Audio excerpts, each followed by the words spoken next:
Thank you, Gary, for doing this interview. The first question I have for you is about journalism and public relations and your transition from a long career as a journalist into a career in public relations. Can you tell me about that transition? Sure. First of all, I had a great career in journalism. I really, truly enjoyed it. I got to do some wonderful things. I got to cover some big events, went to the Olympics, covered presidential campaigns, enjoyed it thoroughly. As I hit 40, I looked around the newsroom one day. I was the managing editor at WBBM here in Chicago, and noticed that most of the people in the room were vastly younger than I was. And I decided I needed to try and see what life was like outside the newsroom and outside television. I spent about a year doing due diligence, talking to friends of mine who were within public relations, within the industry, and getting a sense from them of what the industry really was all about. Because for somebody in television journalism like myself, really public relations existed as the embodiment of a voice on the other end of a phone trying to get me to cover a news event or a public relations event or a marketing event that I had neither the inclination nor the resources to go cover. And I thought to myself, oh God, I don't want to be the voice at the other end of that phone.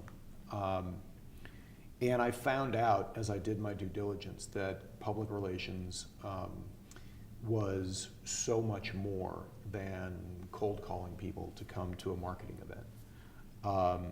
I wound up, I think, being equally fortunate in making the transition to public relations. A friend of mine, then working at Hill & Knowlton, asked me if I wanted to come over. They had recently lost their managing director for media relations, asked me if I'd be interested in talking to them about the job.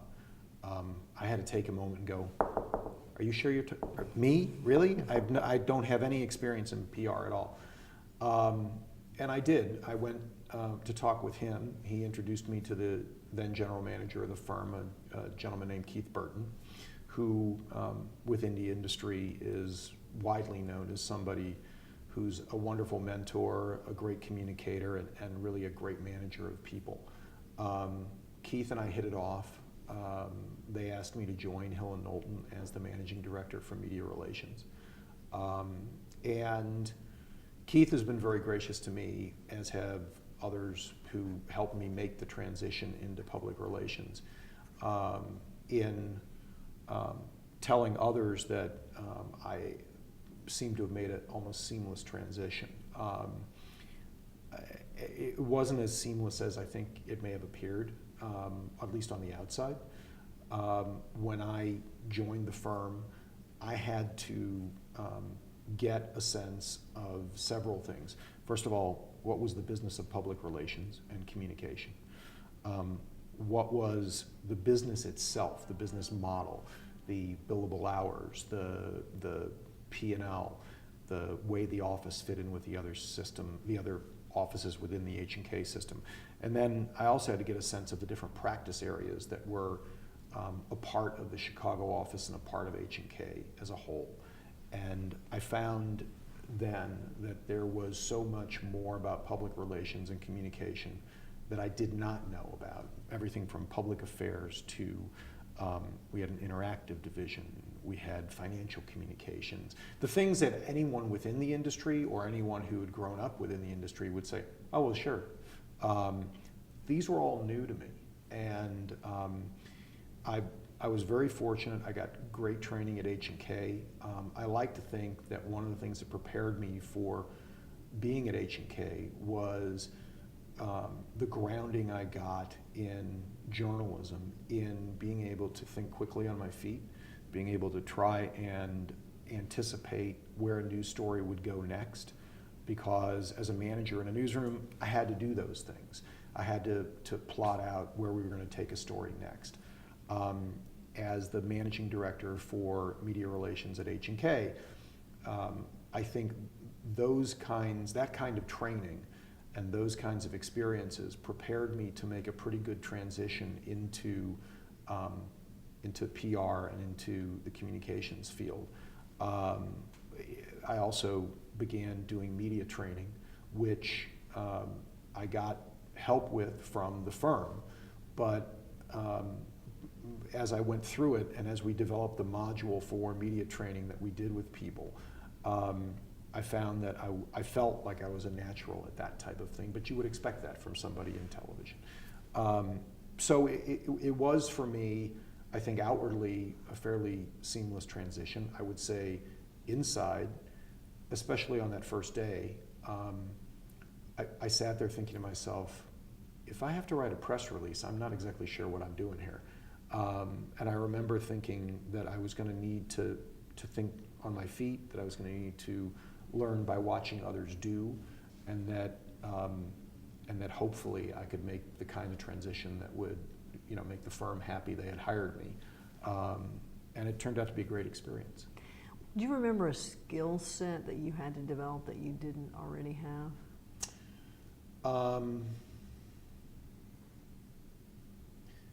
No, I don't.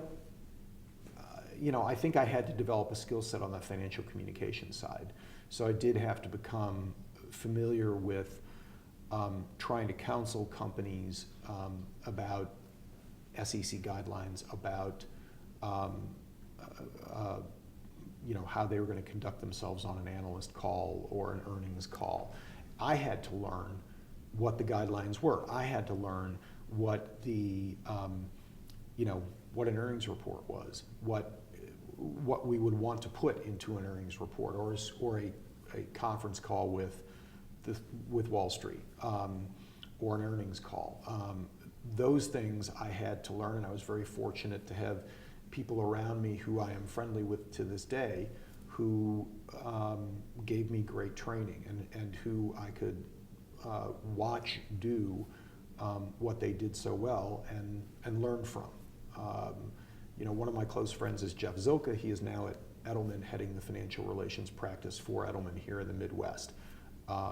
He, at that time, was heading financial communications for H&K here in the Midwest.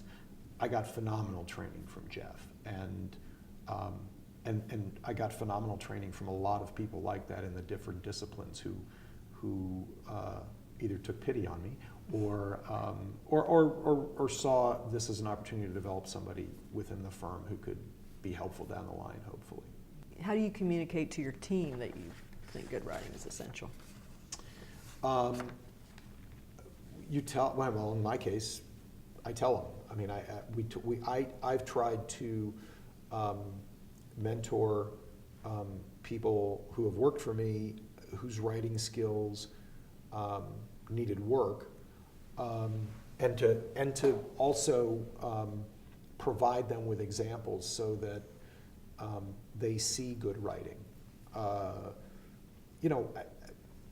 Writing a press release is not particularly difficult. You can look at how your company has written press releases and pretty much get the model down.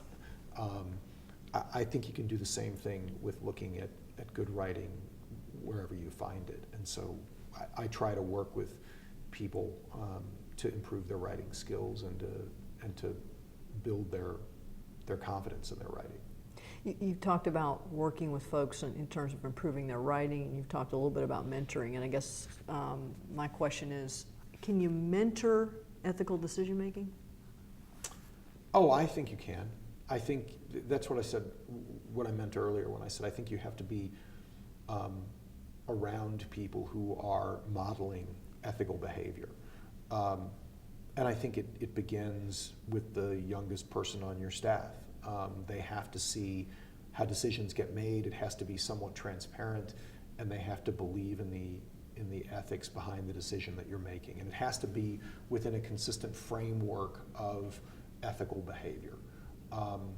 If you're constantly making decisions on a case-by-case basis, some of which kind of tread into the gray area, some of which aren't so gray, and some of which are just wrong, there's no consistency to it, and there's no consistency both of the decision making or of the ethical nature or the ethical underpinnings of that decision. And so I think you can, you can help mentor younger people into making ethical decisions. You do it with an ethics code, a code of conduct, with values. It's not any one thing. It's a combination of things. It's, you know, values, codes, behavior, reinforcing those things. It's seeing how people who break the code are disciplined. All those things, I think, go into helping people make ethical decisions.